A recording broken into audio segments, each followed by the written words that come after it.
নমস্কার জানাই সকলকে। আমরা সকলেই জানি যে দাদার জন্য, জুবিনদার জন্য আমাদের কত কষ্ট হচ্ছে। আমরা অশান্তি ভোগ করছি আজকে ৩ দিন ধরে। আমরা বাইরে আসলেও শান্তি পাচ্ছি না, ঘরের ভিতরেও শান্তি পাচ্ছি না। শুধু চারিদিকে শুধু জুবিনদা, জুবিনদা। তো বলার কোনো ভাষা নেই এখানে। গোটা পৃথিবী, গোটা ভারতবর্ষের লোক কান্না করছে এই দাদার জন্য। দাদা কিন্তু নিজেও জানতো যে দাদা আমাদের জন্য কী ছিল।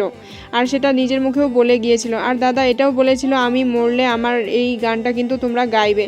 তো চারিদিকে শুধু দাদার এই যেটা দাদা বলে গিয়েছিল, এই দাদার গানটাই শুনতে পাচ্ছি শুধু চারিদিকে। আর নানান ধরনের গান, যে দাদার এত সুন্দর কণ্ঠ, মানে ভুলতে পারছি না দাদা। সত্যি আমরা মানতে পারছি না যে আপনি এত তাড়াতাড়ি এইভাবে পৃথিবীর থেকে বিদায় নেবেন। আমরা একটুও ভাবতে পারিনি। আসলে একটা কথা আছে বলতে গেলে, যে ভালো মানুষের পৃথিবীতে জায়গা কম।